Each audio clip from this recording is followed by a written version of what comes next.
नमस्कार, मैं हूं आपके साथ में वफा अब्बास और आप देख रहे हैं नेक्स्ट 9 पॉलिटिकल बाइट। महाराष्ट्र में सियासी सरगर्मी लगातार चल रही है। 5 दिसंबर को देवेंद्र फडणवीस और अजीत पवार और एकनाथ शिंदे के शपथ ग्रहण के बाद में भी अभी तक जो है सियासी हलचल तेज है।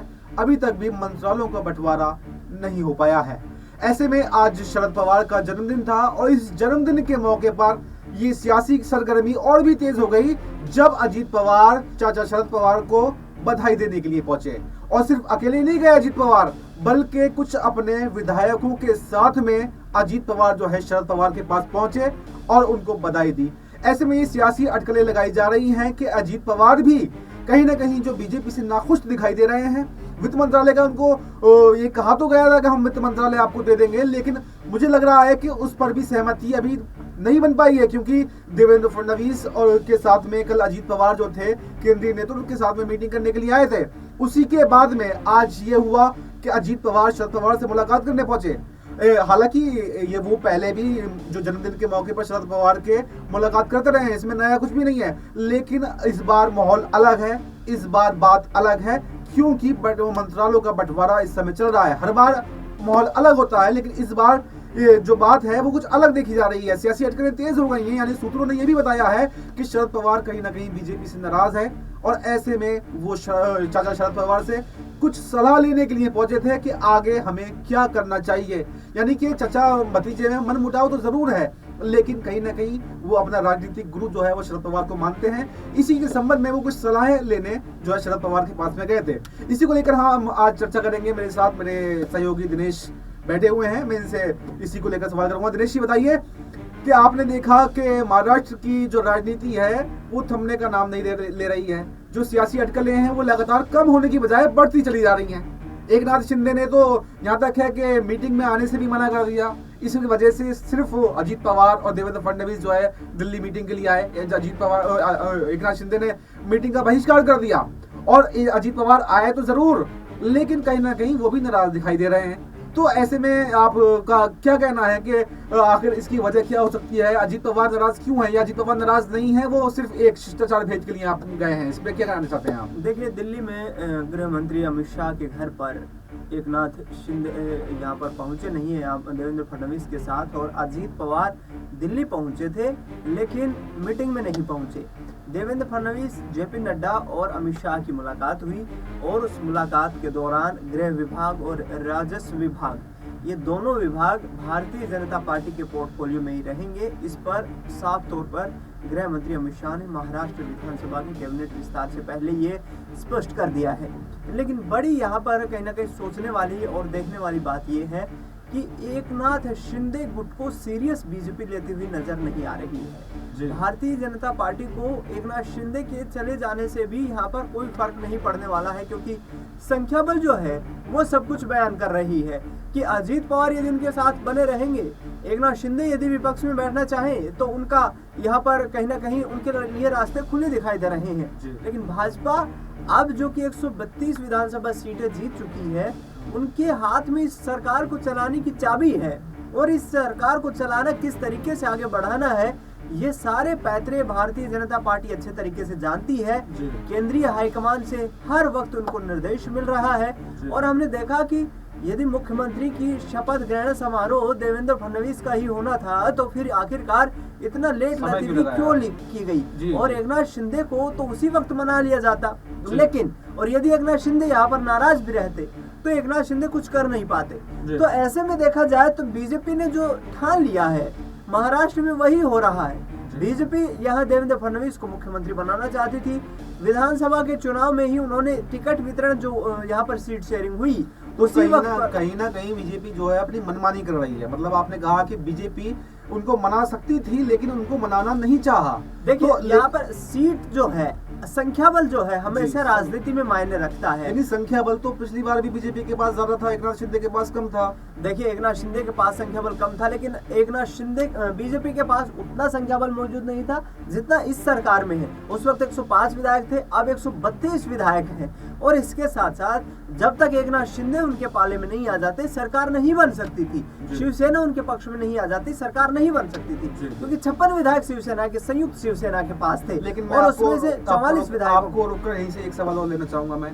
ठीक है, आपने कहा कि संख्या बल उस बार बीजेपी के पास इतना नहीं था, 105 विधायक थे जो काफी कम थे, और उनको एकनाथ शिंदे की जरूरत थी, इसलिए उन्होंने एकनाथ शिंदे को मुख्यमंत्री बना दिया। यहाँ तक तो सब ठीक था, ठीक है। लेकिन इसके बावजूद एकनाथ शिंदे ने देवेंद्र फडणवीस को उप मुख्यमंत्री के साथ में गृह मंत्रालय भी दिया था। लेकिन अब यही मांग तो एकनाथ शिंदे कर रहे हैं कि भाई चलो ठीक है, मेरे पास कम विधायक हैं, आप मुझे उप मुख्यमंत्री आपने बना दिया, चलो ठीक है, लेकिन गृह मंत्रालय मुझे दे दीजिए। तो कहीं ना कहीं एकनाथ शिंदे की मांग यहाँ पर ठीक है, भाई जब उन्होंने कुछ आपको दिया है तो आपसे वापस भी मांग सकते हैं। तो फिर बीजेपी को इसमें क्या नाराजगी है? बीजेपी आखिर ऐसा क्यों कर रही है एकनाथ शिंदे के साथ में कि उनको कोई मंत्रालय बड़ा नहीं दे पा रही है? देखिए वफा, इसमें दो पहलू हैं। भारतीय जनता पार्टी के लिए 2019 की परिस्थिति थी और 2024 की जो परिस्थिति है, ये समानांतर नहीं है। शिवसेना की हमेशा बीजेपी को महाराष्ट्र में जरूरत पड़ती रही है। उस वक्त संयुक्त शिवसेना थी और एकनाथ शिंदे और अजित पवार दोनों ही इनके साथ थे। 2019 में भी सीएम की कुर्सी को लेकर के मनमुटाव हुआ और यहाँ पर जो है महाविकास आघाड़ी गठबंधन के साथ शिवसेना मिल जाती है, सरकार बना लेती है।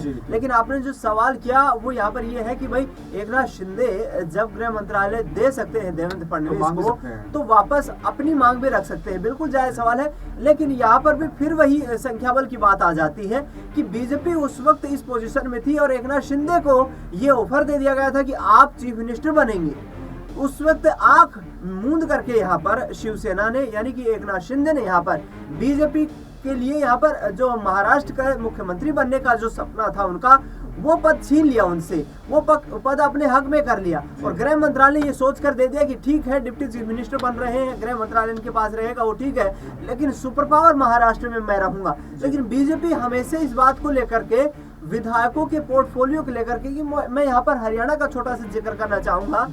अनिल विज कद्दावर नेता है हरियाणा में, गृह मंत्री रह चुके हैं हरियाणा सरकार में और गृह मंत्रालय की मांग बार बार करते रहे हैं। लेकिन इस बार जो 2024 में हरियाणा में सरकार बनी है, उसमें गृह मंत्रालय की जिम्मेदारी नायब सिंह सैनी ने अपने खाते में रखी है, क्योंकि बार बार यह हवाला दिया जा रहा है कि प्रदेश में जो है कानून व्यवस्था बिगड़ रही है। उसी आधार पर महाराष्ट्र में देवेंद्र फडणवीस इसी आधार पर गृह मंत्रालय अपने पास रख रहे हैं कि कानून व्यवस्था ना बिगड़े। और एकनाथ शिंदे के वक्त में जो जिस तरीके से बाबा सिद्दीकी को का मर्डर कर दिया गया, और इसके साथ साथ बात करें सलमान खान या बहुत ऐसे जो बड़े बड़े नवाब मलिक जैसे जो राजनीतिक चेहरे हैं, उनको जो धमकियां मिली, उस आधार पर बीजेपी महाराष्ट्र में लॉ ऑर्डर का यहाँ पर मजबूत करने का एक हवाला देकर ये तमाम जो है विभाग अपने पास रखना चाहती है। इन धमकियों के बीच में, ये बाबा सिद्दीकी के मर्डर के बीच में अगर हम बात करें तो एकनाथ शिंदे मुख्यमंत्री जरूर थे, लेकिन गृह मंत्रालय तो तब भी बीजेपी के पास था, जब भी तो देवेंद्र फडणवीस के पास में था। देखिए उस टाइम पे सुपर पावर जो है वो एकनाथ शिंदे थे, यानी कि सरकार की जो कार्यशैली थी उसका अच्छा इम्पैक्ट या बुरा इम्पैक्ट मुख्यमंत्री पर पड़ता है। और उसी आधार पर एकनाथ शिंदे पर यह कहा गया कि महाराष्ट्र सरकार जो है, शिंदे साहब जो है वो कमजोर है इस वक्त महाराष्ट्र में, और कानून व्यवस्था को लेकर देवेंद्र फडणवीस को किसी ने जिम्मेदार नहीं ठहराया। सबकी नजरें जो थी वो एकनाथ शिंदे पर टिकी हुई थी, और उसी आधार पर बीजेपी अब चाहती है कि कोई ऐसा बड़ा मुद्दा यदि फिर से ज्वलंत होता है तो यहाँ पर कानून व्यवस्था को लेकर के सरकार पर कोई सवाल ना उठे, क्योंकि गृह मंत्रालय यदि एकनाथ शिंदे के पास रहता है तो जवाब मुख्यमंत्री से मांगा जाएगा। जी बिल्कुल, आपने बताया कि आखिर बीजेपी क्यों चाहती है कि गृह मंत्रालय देवेंद्र फडणवीस अपने पास रखें, क्योंकि मुख्यमंत्री की बहुत बड़ी जिम्मेदारी होती है एक राज्य को चलाने में। तो वहीं पर जो पुलिस प्रशासन है, जो तमाम सवालात हैं, जो लॉ एंड ऑर्डर है, वो सारा गृह मंत्रालय के पास में होता है। तो सवाल जो उठते हैं वो मुख्यमंत्री के चेहरे पर उठते हैं, ना कि गृह मंत्रालय पर उठते हैं। ऐसे में अगर एकनाथ शिंदे को जो देवेंद्र फडणवीस गृह मंत्रालय दे देते हैं तो कहीं ना कहीं उनको जो है काफी परेशानियों का सामना करना पड़ सकता है, और लॉ एंड ऑर्डर की जो जिम्मेदारी हो जाएगी वो एकनाथ शिंदे की हो जाएगी।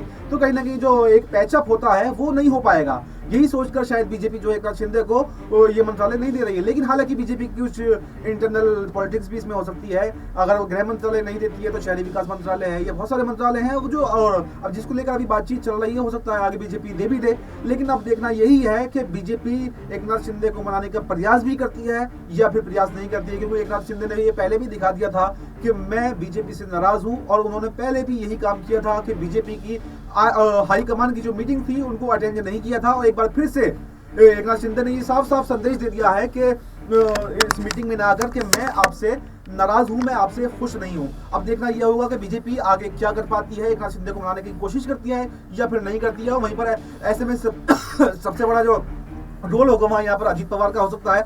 अजीत पवार क्या कहते हैं, आज शरद पवार से मिलकर उनकी क्या बात हुई, उनकी क्या मीटिंग हुई, आगे वो बीजेपी के साथ में बने रहते हैं या फिर महाविकास आघाड़ी का रुख करते हैं, ये देखना काफी दिलचस्प होगा। हमारे साथ जुड़ने के लिए बहुत बहुत धन्यवाद। आप देखते रहिए नेक्स्ट 9 पॉलिटिकल बाइट।